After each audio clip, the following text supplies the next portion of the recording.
kita bertemu kembali untuk kuliah dari Academic Club Reproductive System. Studi kohort adalah studi observasional longitudinal yang mengikuti sekelompok individu dari waktu ke waktu untuk menentukan bagaimana paparan atau karakteristik tertentu memengaruhi hasil.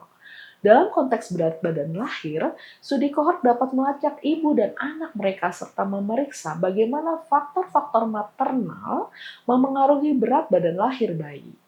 Pada studi kohort dilakukan pemantauan dari waktu ke waktu, terutama selama kehamilan dan setelah melahirkan.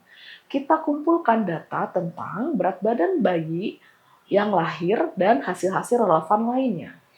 Misalnya tujuan penelitiannya adalah melihat hubungan antara berat badan lahir ibu dan berat badan lahir anak dengan mempertimbangkan faktor-faktor sosial ekonomi dan kesehatan.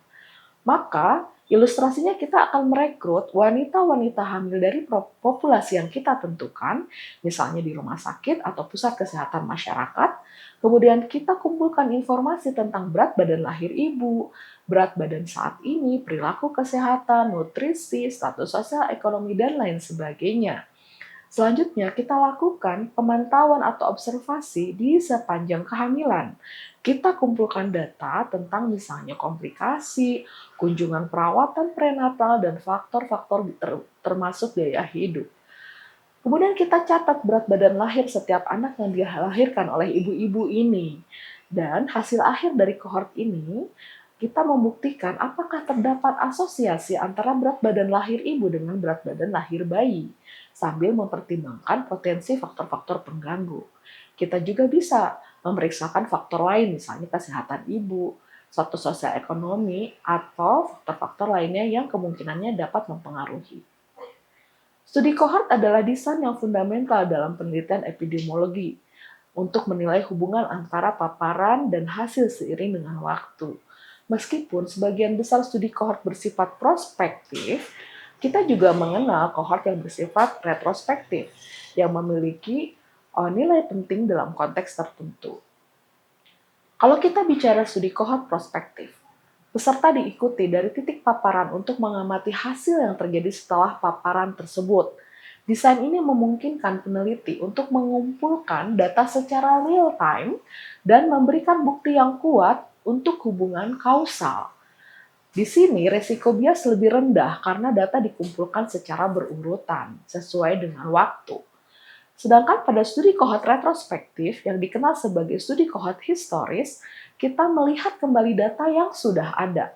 Peneliti mengidentifikasi kohort dari catatan historis atau misalnya rekam medis, kemudian mengevaluasi hasilnya berdasarkan paparan yang terjadi di masa lalu.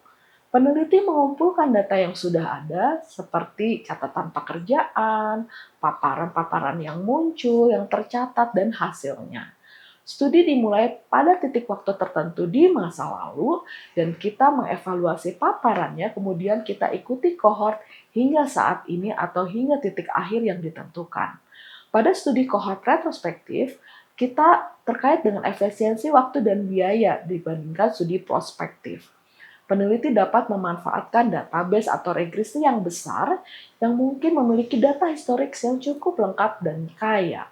Keterbatasannya adalah ketergantungan dari catatan yang dapat mengakibatkan data yang tidak lengkap dan tidak akurat, sehingga hal ini menyebabkan bias, karena hasil dinilai berdasarkan paparan yang sudah terjadi.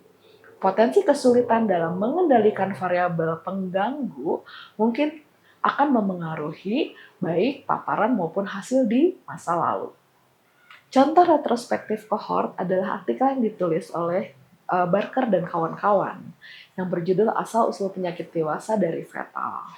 Artikel ini dipublikasikan di International Journal of Epidemiology pada bulan Desember tahun 2002. Di artikel ini kita bisa lihat bahwa bagaimana kondisi selama perkembangan janin dapat memengaruhi hasil kesehatan di masa dewasa. Jadi, artikel ini mengambil semua orang yang menerima pengobatan untuk diabetes tipe 2 dan hipertensi pada periode tahun 1964 hingga 1997 di semua pasien yang dirawat di rumah sakit atau kematian akibat penyakit jantung koroner. antara 1971 hingga 1997 yang cepat pada masa kanak-kanak dan memiliki dampak besar terhadap insidensi penyakit jantung koroner, diabetes tipe 2, dan hipertensi. Jadi, dalam artikel ini, para penulis membahas bagaimana kekuatan asosiasi yang ditemukan antara kondisi fetal dan penyakit dewasa. Mereka menyoroti bahwa dampak dari berat badan lahir rendah dan faktor fetal lainnya terhadap hasil kesehatan dewasa sangat signifikan dan seringkali melebihi efek dari faktor resiko yang tradisional. Misalnya, berat badan lahir rendah sangat terkait dengan hipertensi, penyakit jantung koroner, dan sindrom metabolik. Artikel ini cukup menarik dan silakan untuk membahas lebih lanjut.